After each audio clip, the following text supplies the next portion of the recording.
സ്വകാര്യ ആശുപത്രികളിലെ നഴ്സസ് സമരത്തിൽ മാനേജ്മെന്റുകൾ അയയുന്നു. യുണൈറ്റഡ് നഴ്സസ് അസോസിയേഷനുമായി വൻകിട ആശുപത്രികൾ ചർച്ചയ്ക്ക് തയ്യാറായി. ഇന്ന് വിവിധ ആശുപത്രി മാനേജ്മെന്റുകളുമായി UNA ചർച്ച നടത്തുന്നുണ്ട്. അതിനിടെ ലേബർ കമ്മീഷണറുടെ അധ്യക്ഷതയിൽ നഴ്സസ് അസോസിയേഷനുമായും ആശുപത്രി മാനേജ്മെന്റുകളുമായും തിരുവനന്തപുരത്ത് അനുനയ ചർച്ച നടക്കുകയാണ്. വിവരങ്ങളുമായി കോഴിക്കോട് നിന്ന് അജി കുഞ്ഞുമോൻ ചേരുന്നുണ്ട്. അജി കുഞ്ഞുമോൻ, എന്തൊക്കെയാണ് ഈ ചർച്ചയുടെ വിശദാംശങ്ങൾ? നഴ്സസ് സമരം പൂർണ്ണമായും അവസാനിക്കാനുള്ള സാധ്യതകൾ തെളിഞ്ഞു വരികയാണ്. ദിലീപ് കുമാർ, നഴ്സസ് സമരം പൂർണ്ണമായും അവസാനിക്കാനുള്ള സാധ്യത തെളിയുകയാണ് ഇന്നത്തെ ചർച്ചയിലൂടെ. അതിലേറ്റവും എടുത്തു പറയേണ്ടത് 23 ആശുപത്രികളിലെ നഴ്സുമാരാണ് നിലവിൽ സമരം തുടരുന്നത്. ഈ കഴിഞ്ഞ ദിവസം 26 ആശുപത്രികളിലെ നഴ്സുമാർ സമരം തുടങ്ങി. അതിൽ 3 ആശുപത്രികളിലെ സമരം UNAയുമായി ധാരണയിലെത്തി നഴ്സുമാർ തിരികെ ജോലിക്ക് കയറി. ബാക്കിയുള്ള 23 ആശുപത്രികളിലാണ് സമരം തുടരുന്നത്.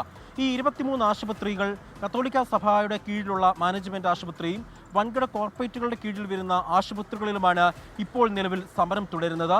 ഇവിടുത്തെ പ്രതിനിധികളുമായിട്ടാണ് ഇന്ന് നിലവിൽ ചർച്ച നടത്തുന്നത്. കഴിഞ്ഞ ദിവസങ്ങളിലൊക്കെ ഈ ഹോസ്പിറ്റൽ മാനേജ്മെന്റിന്റെ ഒരു നിലപാട്, ഈ സമരം ഇങ്ങനെ തുടർന്ന് പോയി കഴിഞ്ഞാൽ ആശുപത്രികൾ അടച്ചിടേണ്ട അവസ്ഥ വരും, അങ്ങനെ തങ്ങളിൽ പോവുകയാണ്, സർക്കാർ ഈ വിഷയത്തിൽ അടിയന്തരമായി ഇടപെടണമെന്ന് ആശുപത്രി മാനേജ്മെന്റുകൾ പറഞ്ഞിരുന്നു.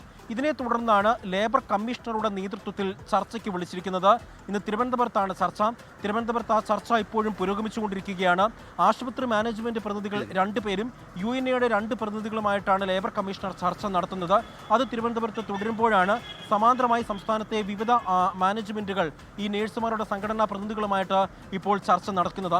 ഏറ്റവും കൂടുതൽ ഈ സമരം ബാധിച്ചിരിക്കുന്നത് തൃശ്ശൂർ, കോഴിക്കോട് ജില്ലകളിലെ ആശുപത്രികളിലെയാണ് ഏറ്റവും കൂടുതൽ സമരം ബാധിച്ചിരിക്കുന്നത്. നിരവധി ആശുപത്രികൾ, ഈ തൃശ്ശൂരെയും കോഴിക്കോട്ടെയും ആശുപത്രികൾ ഇപ്പോഴും ഒത്തുതീർപ്പാവുന്നില്ല. അപ്പോൾ അതിൽ പ്രധാനമായും മാനേജ്മെന്റ് പറയുന്നത്, ഈ വൻകിട മാനേജ്മെന്റുകളാണ് ഈ വിട്ടുവീഴ്ചയ്ക്ക് തയ്യാറാവാത്തത്. അവർ പറയുന്നത് സർക്കാർ നിശ്ചയിച്ച അടിസ്ഥാന ശമ്പളം നൽകാൻ തങ്ങൾക്ക് കഴിയില്ല എന്നുള്ള ഒരു നിലപാടാണ് ആശുപത്രി മാനേജ്മെന്റിന്റെ ഭാഗത്തു നിന്നും ഉണ്ടാകുന്നത്.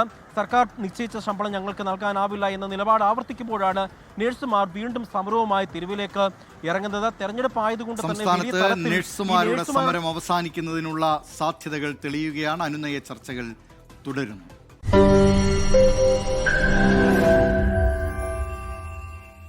ലോകത്തെവിടെയായാലും ഏത് സമയത്തും 24 വാർത്തകളും ഓഗ്മെന്റഡ് റിയാലിറ്റി പാക്കേജുകളും എക്സ്പ്ലെയിനറുകളും വിശദമായി കാണാൻ ഞങ്ങളുടെ YouTube ചാനൽ നിങ്ങൾക്ക് സബ്സ്ക്രൈബ് ചെയ്യാം.